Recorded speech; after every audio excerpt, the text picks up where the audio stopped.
For many New York shoppers, meat means a section of the grocery store. Chickens are poultry, cows are beef, and they're in plastic packages with tight seals. But this is a far cry from what some new New Yorkers see when they shop. New York has around 100 animal markets, and for a growing number of the city's 3 million immigrants, the market's live cows, sheep, chickens, and goats are a hallmark of freshness and the flavor of home.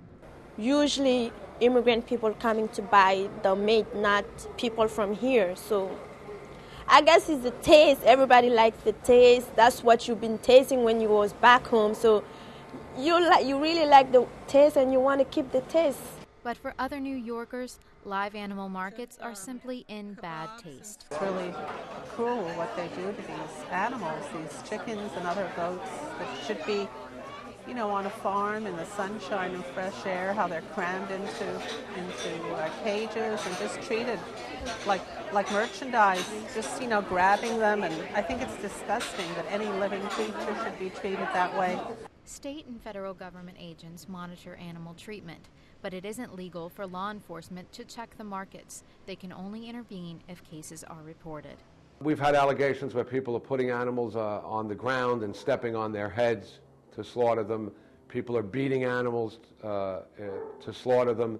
People are who work in the live animal markets may be amusing themselves by torturing animals before slaughter.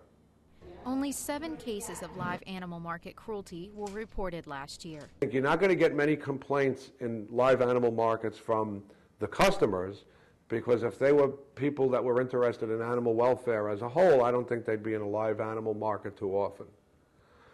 Those customers are often Muslim immigrants. Like Jewish kosher guidelines, Muslims' meat must be prepared according to specific halal standards. Halal means permissible in Arabic. When it comes to slaughter, this means the animal is blessed, their throat cut, and blood drained. This ritual is offered at many markets. Animal rights activists like Dove condemn the practice. Religion that hurts animals or other people is a false religion. It's an evil religion, and it's one born of Satan. However, religious groups say that the practice is to honor the animal. It's considered to be a humane way of killing the animal so that the animal suffers the least amount of pain. Halal is a global and growing $580 billion industry, rooted in the religious practice of the world's estimated 2 billion Muslims. But customers like Bargo have shown some concern over the way the U.S. meat industry has responded to the halal demand through live markets. It's a little bit closer environment, but back home is like wider, they can run, but here is like in the cages, so sometimes I feel like they're suffocating, but I guess it's all right. This is also a concern for Muslim groups who wish to honor the animals, not only in death, but prior to it. From an inspection point of view, what is being done and are the animals suffering, then that's certainly not something that's in the spirit of halal. And as we define the global halal standards, that's certainly something that we should and must consider. New York State Department of Agriculture and Markets makes sure that the market animals have proper food and water, but some guidelines for their care don't exist. It seems like a lot of birds in a very small space. Is there caps on that? It's not outlined specifically in the law as far as what those requirements are.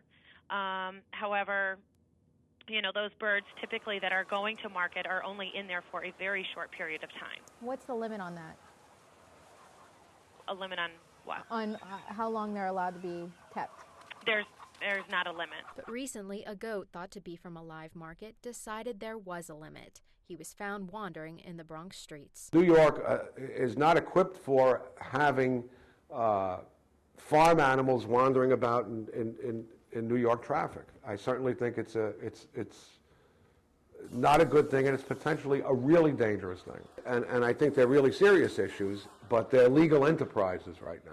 For a growing number of immigrants, live animal markets are a flavor of home in New York City and an important religious practice. But now the question of whether or not they belong in this melting pot lies in setting religious and industry standards. This is Amanda Cochran for NYU Pavement Pieces.